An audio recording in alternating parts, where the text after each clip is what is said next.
Hello everyone. So let's take a look at this question.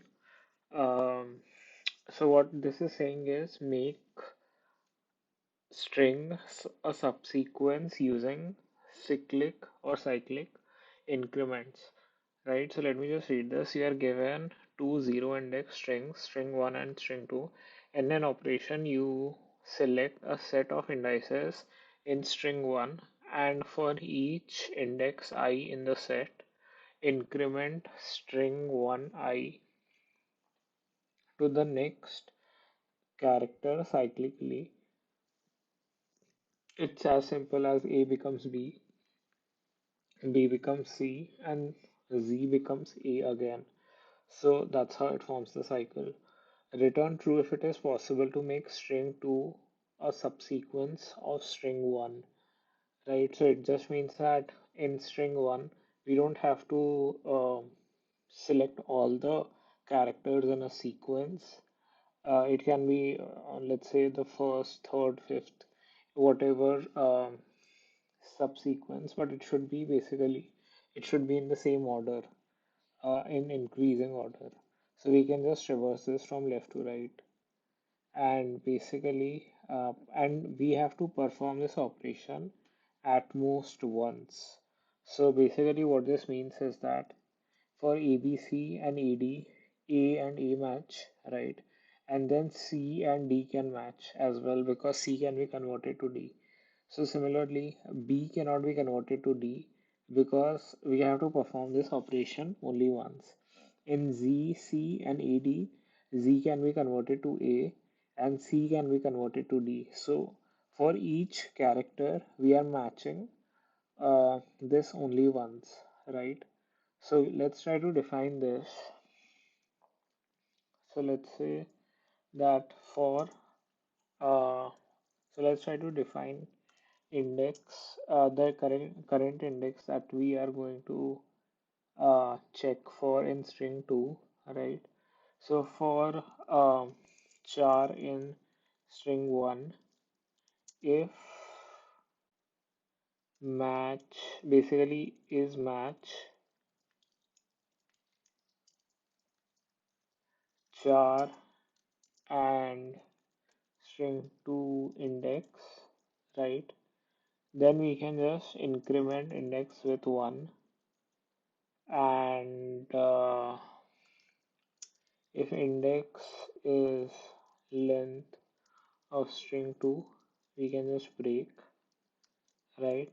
And basically we can just check whether index is length of string 2, right? And basically here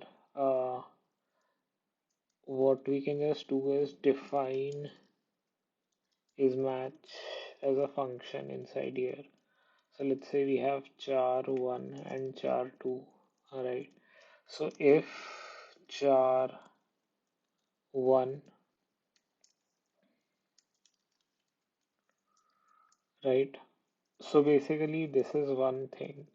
Otherwise what we can say is, so here we can by default return false and here we can return true,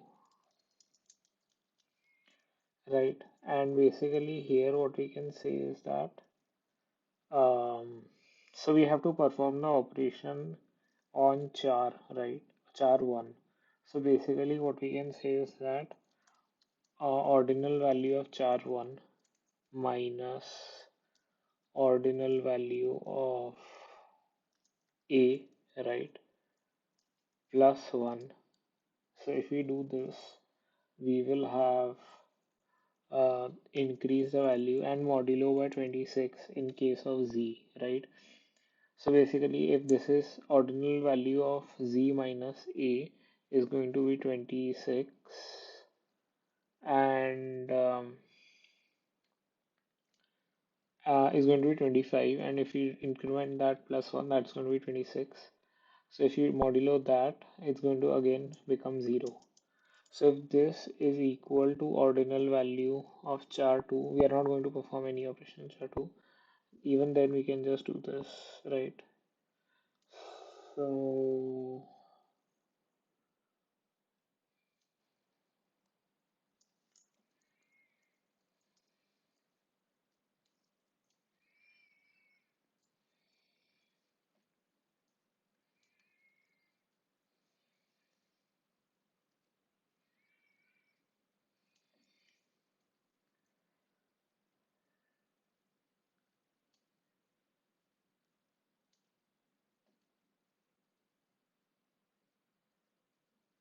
So we are getting,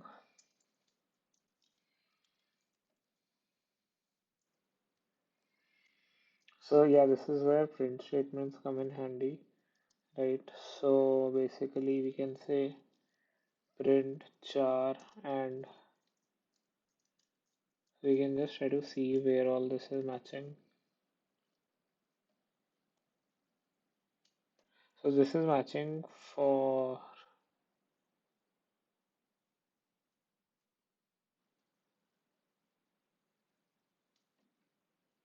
uh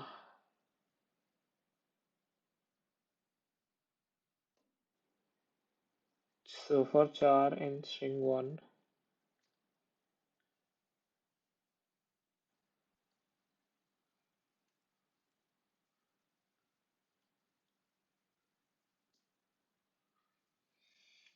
yeah, so basically this is actually an issue because we didn't subtract ordinal of a here.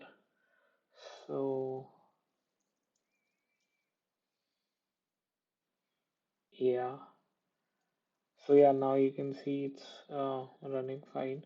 So this is actually a very easy problem, simple to grasp. Uh, yeah, basically I believe the only catch here is what we just saw at line 9 to actually come up with this incrementing by one cyclically. And basically, yeah, when we say at most once, this the wording here can be better. Instead of saying like at most once per string, like this can mean once per string or once per character. They have not really mentioned that. So yeah, like I believe the wording could be better, but overall, yeah, this is a pretty easy problem to solve.